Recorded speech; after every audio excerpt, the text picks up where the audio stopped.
자, 이제 창세기 20장 1절부터 9절까지 공부를 하도록 하겠습니다. 창세기 20장은 18절까지인가 밖에 없어서 반씩 잘랐어요. 그런데 뭐 시간이 짧더라도 9절까지만 하겠습니다. 창세기 20장 1절부터 9절까지 하기 전에 먼저 우리가 19장을 했던 거를 조금 요약을 하겠습니다. 산에까지 도망할 수 없으니 후에 작은 곳, 네피시를 다시 살리는 곳으로 도망가게 해달라고 해서 허락을 했더니 그 아래 거하기가 두렵다고 산으로 도망을 가서 하나님의 산의 굴은 이제 지난 시간에 공부한 대로 하나님의 피난처가 되기도 하고요. 또 매장지로 사용이 되기도 한다라고 말씀을 드렸죠. 그래서 어쨌든 엘리야가 피했던 굴인 것처럼 여기도 하나님의 산의 굴에 후에 두 딸과 함께 거하였다라고 하는데요. 이게 롯이 두 딸과 함께 거하는 동안에 두 딸을 성경에서는 초태생 그리고 작은 딸을 작은 것으로 이렇게 부릅니다. 작은 것이라는 말은 이제 맞조하루인데요. 맞조하루를 이제 말씀을 빼고 맴을 빼고 조하루 이렇게 조하루가 이제 변형이 돼서 말하자면 유래가 돼서 맞조하루가 되니까 여기는 그냥 조하루라고 하는 작은 것이 됩니다. 그래서 초태생 딸이 작은 것 딸에게 이제 말을 합니다. 아버지는 늙고 세상의 도리를 쫓아서 땅에서 우리가 들어갈 남자가 없으니 우리가 아버지에게 술을 마시고 함께 눕고 그래서 우리가 아버지의 씨를 다시 살려서 나가자 뭐 이렇게 얘기를 하죠. 그래서 초태생이 먼저 아버지에게 포도주를 먹게 하고 들어가서 눕고 일어나서 이제 아이를 낳게 되고요. 이제 다음 날 이튿날이라고 하죠. 이튿날이라는 말은 하야하고 하야하는 일이 일어난 다음 날이라고 해서 이튿날은 하야하고 하야하는 일이 일어난 후의 다음이니까 이게 우리가 생각하는 이 큰딸이 자고 그 다음 날 다음 딸이 작은 딸이 들어갔다라고 하는 그런 어떤 시간 속에서의 의미가 아닌 것을 분명히 이해를 해야 됩니다. 그래서 다음 날 초태생이 작은 것에게 말을 하는데요. 이 밤에도 아버지에게 술을 마시고 함께 눕고 일어나서 아버지의 씨를 다시 살리자라고 말을 하고 아버지에게 포도주를 마시고 작은 것이 일어나. 일어나라는 말을 우리가 좀 이해해야 된다고 했죠. 일어나라는 말은 이게 자기 스스로 일어난 걸 말하는 거예요. 그래서 자기가 일어나서 후 아버지와 함께 누웠으나 아버지는 함께 눕고 일어나는 것을 알지 못했다라고 얘기를 하죠. 초태생이 눕고 일어나 아들을 낳고 모압이라 이름하였고요. 모압은 아버지로부터 낳은 아들이라는 뜻이고요. 오늘날 모압 족속의 아버지가 되었다, 조상이 되었다라고 얘기를 하죠. 다음 날 작은 것이 눕고 일어나 아들을 낳고 베나미라 이름을 하였고요. 베나미는 백성의 아들이라는 뜻이고요. 이제 이 사전에는 내 백성의 아들이다 뭐 이렇게 설명을 하는데 어쨌든 문자적으로는 백성의 아들이라는 뜻이고요. 암몬 족속의 조상이 되었습니다. 이제 암만이라는 뜻은 백성들인데요. 육체로 그리스도 안으로 들어가기를 원하는 족속이라는 뜻입니다. 이렇게 롯의 아내도 소금 수비대가 됐고요. 또 큰딸, 작은 딸도 여전히 소금 수비대인 그런 존재들로 나타나게 됩니다. 자, 이제 창세기 20장 1절인데요. 아브라함이 그때 남방 땅으로 이사를 하여 가데스 사이 술 사이사이에 거주하며 그랄에 우거하더니라고 하는데요. 이게 우리말로 이게 읽으면 말은 잘 안 돼도 이해는 빨리 되거든요. 이게 잘못된 걸로 이해가 되는데 히브리어로 하면 너무 이게 이해를 하고 풀어내기가 쉽지가 않아요. 아브라함이 그때 남방 땅으로 이사를 하여 가데스 사이 술 사이사이에 거주하며 그랄에 우거하더니 그러니까 이걸 그냥 땅의 눈으로 그냥 막 풀어서 번역을 하면 말이 돼요. 근데 아브라함이 그때 어디로 이사를 했냐? 남방으로 이사를 했는데 그럼 어디서부터 왔는지를 알아야 될 것 같아요. 어디서 왔느냐면 아브라함은 창세기 14장에서부터 어디에 있었냐면 마물의 헤브론에 있었어요. 마물의 헤브론에 있었어요. 마물의 헤브론에 거하고 있었는데 남방 땅으로 이사를 했어요. 남방은 뭐예요? 아브라함이 가나안 땅에 왔을 때 거기를 통과하여 어디 남방으로 내려가게 됐죠. 이제 통과하여 세겜 땅에 있다가 거기서 가뭄이 들어서 남방 땅으로 내려갔고 남방에서 다시 애굽으로 내려가게 되죠. 그래서 남방은 이 마른 땅이고요. 거기서는 하나님의 말씀을 찾는 곳이 찾는 곳. 그래서 이 마른 땅에서 하나님을 만나게 되기도 하고요. 어쨌든 남방으로 이사를 하여 가데스와 술 사이사이에 거주하며 그랄에 거하더니 했는데요. 우리가 그 말씀을 좀 이해를 해보자. 가데스는 이 카데시예요. 카데시. 이제 우리말로 번역을 할 때 가데스라고 썼는데요. 카데시. 카데시는요, 거룩한 곳, 구별된 곳이라는 뜻이고요. 술은 광야의 이름인데요. 술은 하갈이 그 사례의 핍박을 피해서 도망갔을 때 하나님의 사자를 만난 곳이 술 광야이고 거기에는 뭐가 있었냐면 샘이 있었어요. 샘. 아인이 있었단 말이죠. 샘은 다른 말로는 눈이라고 할 수도 있는데요. 샘은 이 작은 샘을 말하고요. 하갈에게 보여준 샘은 율법을 말해요. 그래서 이 율법의 눈으로 이제 얘기할 수도 있는데요. 샘, 이 술이 샘이 있는 그 술, 그러면 다시 말하면 거룩과 술 사이에, 그리고 술 사이사이라고 했어요. 그러면 율법의 사이사이니까 이 거룩과 사이에, 율법 사이사이에라는 말. 근데 거기에 거하다가 야샤부 하다가 카샤부가 아니에요. 카타부가 아니고 야샤부 하다가 이제 앉았다라는 말도 되고 그냥 거주한다라는 말. 거주하더니 그랄에서 우거한다라고 나그네 생활을 한다는 말인데요. 이 그랄은 율법으로 분리되고 분리는 것만 하는. 그러면 이제 집들이 율법으로 분리하고 분리하려는 거기에 그게 그랄 땅이 이 가데스와 술 사이사이가 그랄 땅이. 이 그랄 땅에서 우거 나그네 생활을 하더니 여호와 하나님께서 이 여호와 하나님이 아브라함을 아비멜렉이 있는 그랄 땅으로 이주하게 하신 데는 몇 가지 뜻이 있습니다.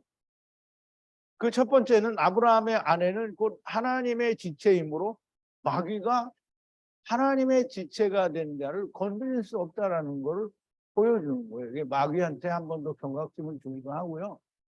그렇게 하면 안 되는. 지금 2절인데요. 아브라함이 아내 사라를 향하여 후에 여행되라 말함으로 그랄 왕 아비멜렉이 보내어 에트 사라를 취하였더니라고 하는데요. 아브라함이 아내 사라에게 후에 여행되라고 말함으로 그랄 왕 아비멜렉이 보내어 에트 사라를 취하였다 하였으니 아내로 삼기 위하여 취한 것이 틀림이 없는데요. 근데 이제 그 내용을 보면 아비멜렉이 자기를 데려오기는 데려왔지만 범죄하지 않았다라고 얘기를 하게 되죠. 자, 이제 그랄로 가서 그랄이라는 말은 이제 제가 앞에 저거를 뺐는데요. 율법으로 분리하고 분리하려는 자들의 왕국이 그랄 땅이고요. 세상의 율법을 지키는 자들의 왕국은 왕국이라고 말할 수 있고요. 아비멜렉은 세상 왕국의 왕이니 마귀 사탄이 됩니다. 그러면 아비멜렉이 마귀 사탄이라고 그러면 이스라엘의 아비는 누구예요? 마귀 사탄이죠. 그러면 이제 이 말이 틀린 말이 아니잖아요. 율법을 지키는 자들의 그 왕이 아비멜렉이고요. 예수님이 유대인들에게 얘기했잖아요. 너희는 너희 아비 마귀에서 낫다라고 했으니까 아비멜렉의 자식들이. 이는 틈만 있으면 하나님의 택한 자들까지도 미혹하게 하려고 하는 게 마귀의 습성이에요. 그래서 이 지금 사례는 틀림없이 이제 하나님이 건드리지 못하게 하실 텐데 그냥 어떻게든지 틈이 나면 하나님이 혹시 모르면 그냥 말하자면 자기의 종을 삼으려고 하는 거죠. 예, 마태복음 24장 24절에 보면 거짓 그리스도들과 거짓 선지자들이 일어나 큰 표적과 기사를 모여 할 수만 있으면 택한 신자들까지도 미혹하게 하리라. 지금 이제 아비멜렉은 사라를 어떻게든지 이제 자기 자식으로 만들어 보려는 꼼수를 부린 건데요. 하나님이 꿈에 나타나시죠.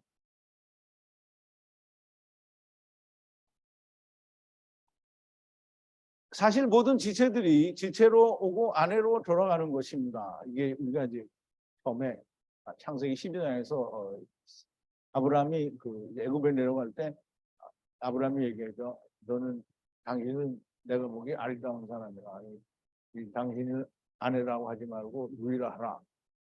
근데 이제 사실은 세상에 올 때는 그 아브라함이 나중에 얘기하죠. 우리가 이 아버지를 떠나서 세상에 있을 동안에는 자기를 오렙이라고 하라고 그렇게 했었다라고 얘기를 해요. 그럼 이제 어쨌든 우리가 아브라함을 곧 첫사랑 아담을 따라서 세상에 오기는 하지만 세상에 와도 우리는 다 지체예요. 지체로 오는 거고요. 갈 때만 아내로 가는 거예요. 그래서 애굽에 들어갈 때는 지체로 들어가고요. 그래서 누이라고 하고 들어가고요. 나올 때는 아내라고 하죠. 그래서 아내로 인하여라고 말을 하는 거예요. 그래서 이스라엘이 애굽에 들어갈 때는 종으로 들어가지만 애굽에서 나올 때는 여호와 하나님의 아들로 유월절 어린 양을 통해서 나오게 되는 거예요. 그러면 이제 그게 아내라는 의미가 되는 건데요. 자, 이제 아비멜렉이 아브라함의 아내가 여형제라고 하니까 아내로 취하려고 하는 것이에요. 이게 다시 말하면 빈틈을 노린 겁니다. 네. 물론 그렇게 할 수밖에 없는 입장이지만 빈틈을 노린 거고요. 아비멜렉이 즉시 사람을 보내 아내로 취하는 것이고요. 하나님은 또 즉시 간섭을 하셔서 밤에 꿈에 들어가셔서 아비멜렉을 책망을 합니다. 밤에 아비멜렉의 꿈 안에 엘로힘이 들어가셔서 가라사대 라부 보라 분리하여 취한 여자 위에 네가 죽으리라. 후가 혼인한 남편이기 때문이다라고 했어요. 이제 우리말 번역에는 우리가 쉽게 이해할 수 있는 번역으로 번역이 되어 있는데요. 아직 본문에는 이렇게 돼 있어요. 엘로힘이 들어가셔서 가라사대 보라 분리하여 취한 여자 위에 네가 죽으리라. 후가 혼인한 남편이 되기 때문에 이제 사라와 혼인한 남편이 후라는 거죠. 밤에 아비멜렉의 꿈 안에 엘로힘께서 들어가셔서 라부 보라 네가 분리하여 취한 여자에게 죽으리라. 아비멜렉의 꿈에서 이렇게 말씀을 하십니다. 그 여자는 후가 혼인한 남편이기 때문입니다. 아브라함을 후라고 하시고 아비멜렉도 후를 아는 것 같이 말씀을 하시고요. 아브라함 곧 후가 그녀의 남편이니 너는 남의 아내를 데려왔으니 죽어야 한다라고 말씀을 하시는 거예요. 이 말씀은 하나님의 아내, 곧 예수 그리스도의 아내가 된 자를 데리고 갈 수 없다라는 것을 말씀하시는 거예요. 그러면 하나님이 하나님의 자녀를 지킨다라는 말이 성경에 여러 번 나오죠.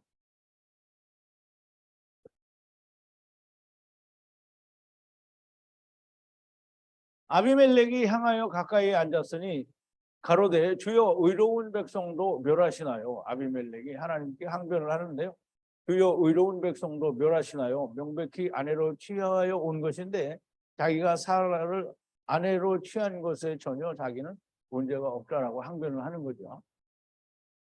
후가 여형제 그러니까 라이 여형제 후가 또 나와요. 그러면 후가 지금 아브라함이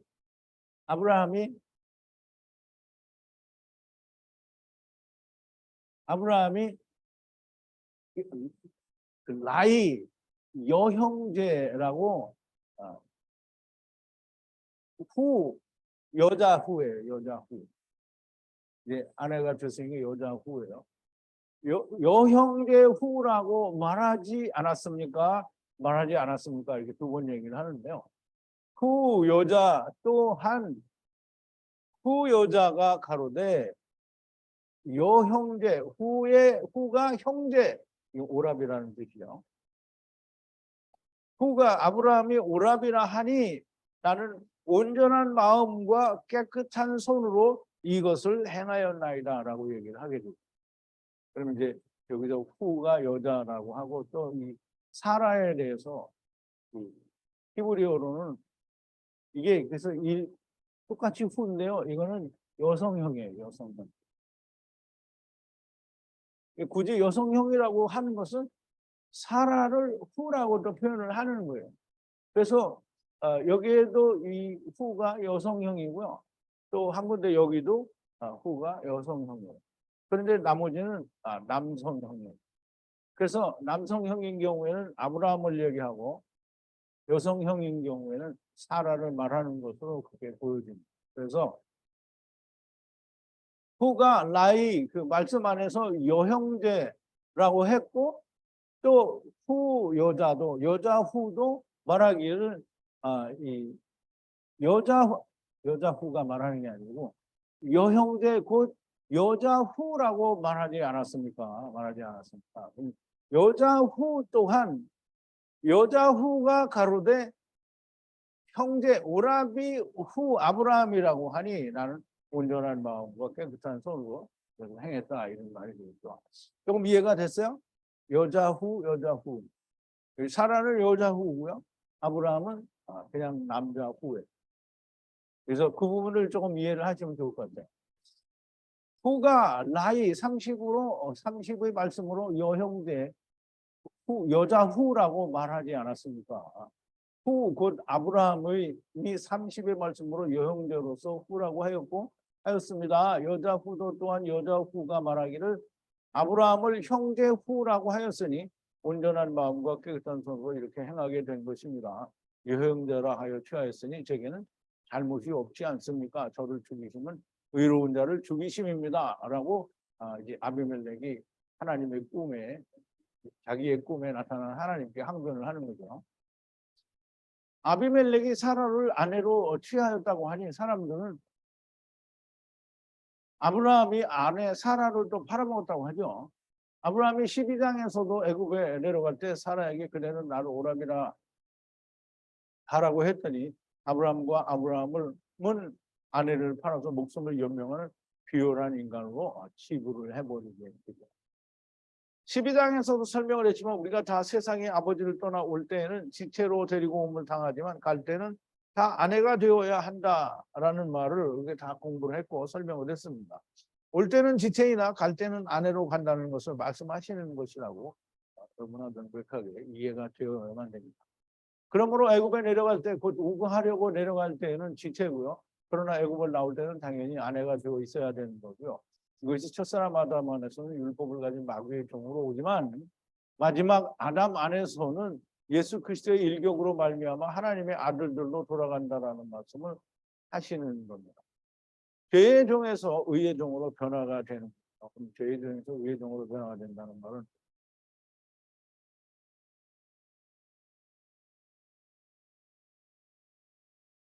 하나님, 로마서 6장 17절에서 18절인데요. 하나님께 감사하리로다. 너희가 본래 죄의 종이더니 너희에게 전하여 준 바 교훈의 본을 마음으로 순종하여 죄에게서 해방되어 의에게 동일되었느니라.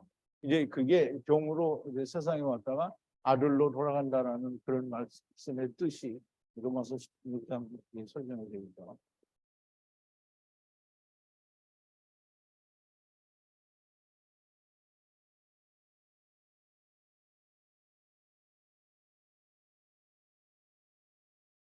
그래서 이제 하나님께서 아비멜렉의 꿈에 나타나신 하나님께서 얘기를 하는 거예요.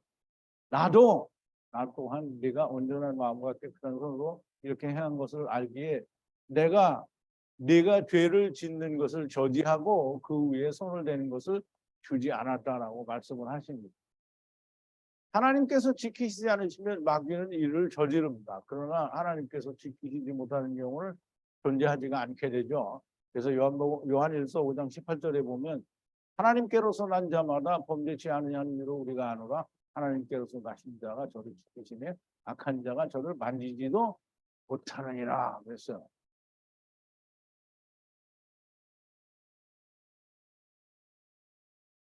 애굽에서도 엘로힘께서는 한순간도 놓치신 적이 없고요. 본래 종으로 왔다가 아들이 되어 돌아왔어요. 7절인데요. 자, 이제 지금 남자의 아내를 돌려보내라.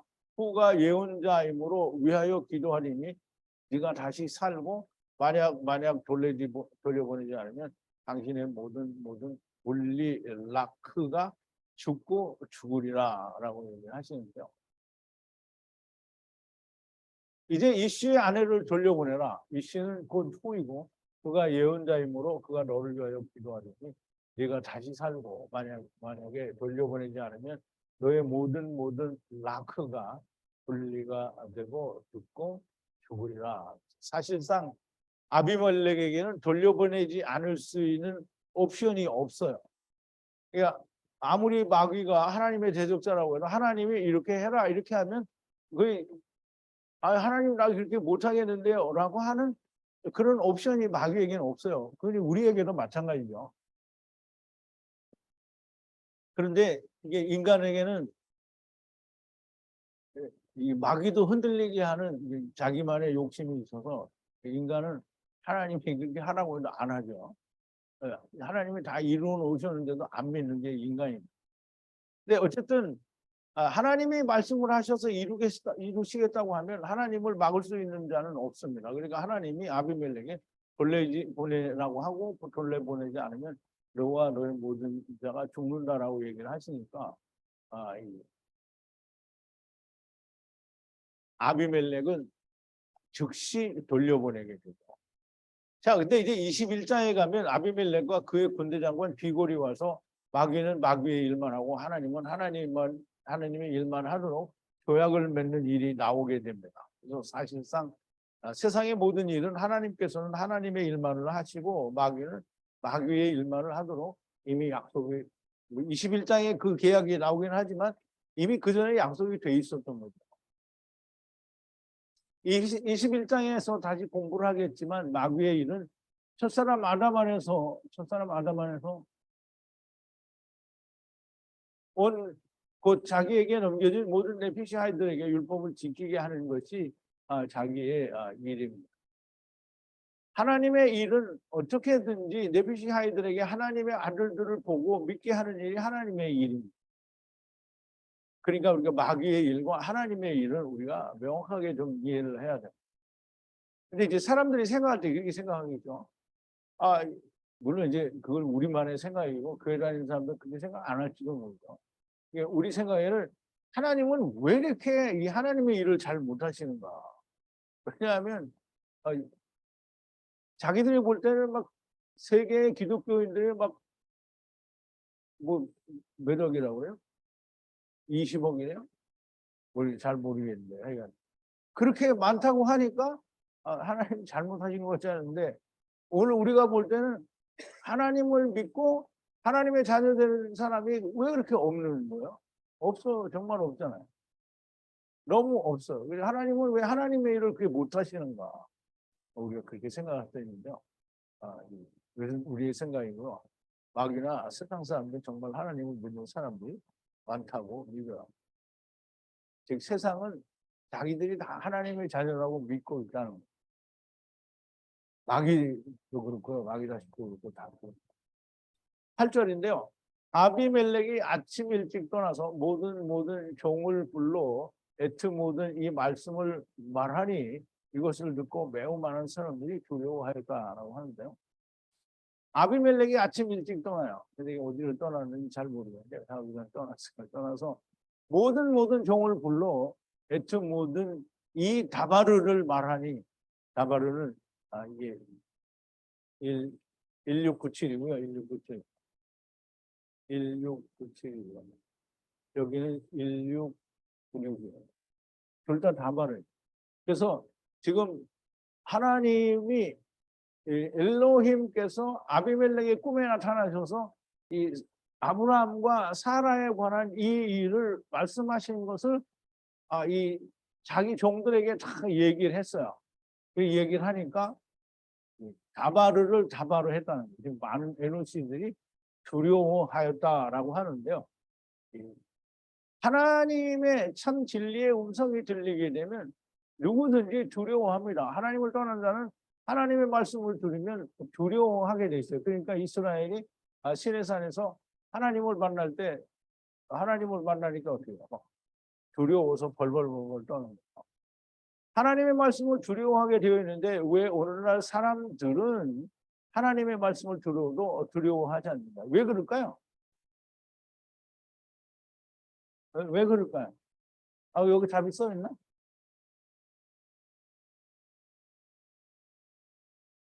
이게 하나님의 말씀이 이게 세상의 목사들이 하나님 말씀을 전한다고 하는데 사실 하나님 말씀은 하나도 없어요. 그러니까 두렵지가 않은 거예요. 너도 나도 하나님의 말씀을 전한다고 하나님의 말씀을 하는데 세상을 두려워하게 하는 하나님의 말씀이 없어요. 그러니까 아무도 두려워하지 않아요. 그러니까 이 사람들은 하나님을 뭘로 알고 있어요?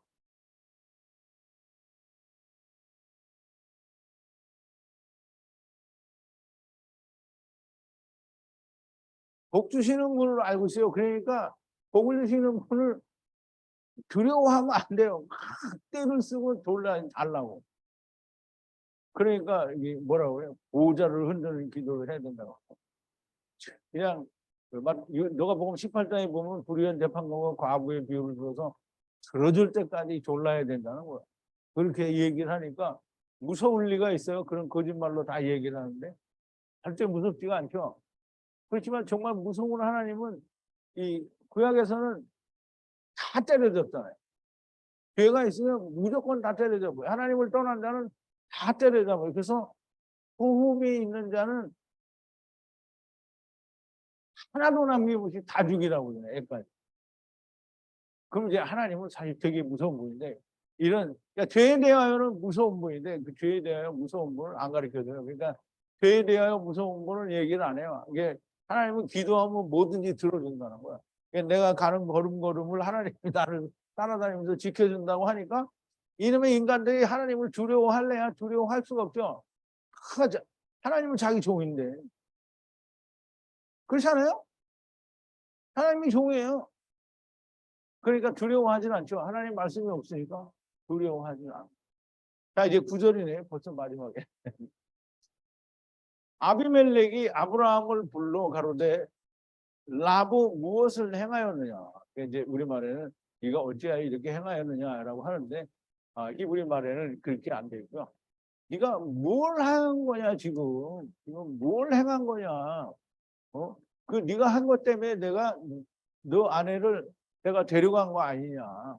그러면 네가 그렇게 행한 것은 내가 무슨 이게 라분이라고 하는데요. 라분이 라부부 라베부 뭐 라베부 이렇게 해야 되는데 무슨 죄를 지었느냐.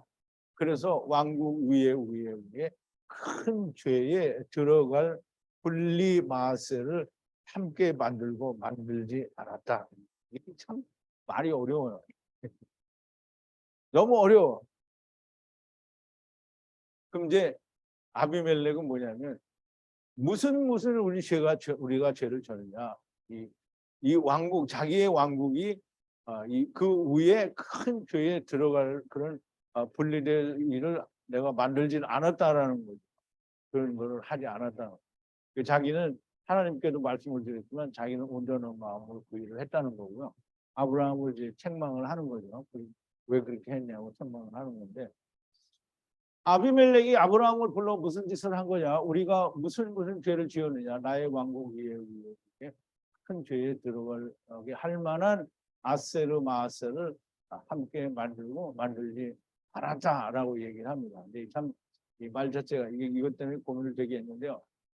이 창세기 19장 그 뒷부분 할 때도 그 두 딸을 그 롯이 함께 자야만 하는 이유를 도무지 그 이해를 할 수가 없어서 그걸 뭐 반나절 이상을 고민을 했어요. 막 생각하고 또 생각하고. 그래서 너무 안 되겠어서 그러면 우선 히브리어를 전부 알파벳을 다 옮겨서 적어놓고 거기서 풀어보자. 이렇게 다 알파벳을 다 옮기면서 이제 그 정도의 그 해석이 나온 거예요. 근데 여기도 어떻게든지 풀어보려고 애를 썼는데 이제 전체적인 의미는 내가 무슨 죄를 너한테 쳤는데 네가 이렇게 해서 우리 그 왕궁으로 큰 죄에 빠질 뻔하게 했느냐 이 말이기는 한데 단어 자체로 그런 말을 연결해내기가 쉽지 않더라고. 그러니까 이게 히브리어로 공부한 사람들이 전부 공부 다 해가지고 한글에다 때려 맞추는 거예요. 그리고 히브리어 열심히 자기 공부 잘했다고 하는 거예요. 안 되더라도 이렇게 해야 돼요. 왜냐하면 지금 안 하면 나중에라도 뜻이 나와요.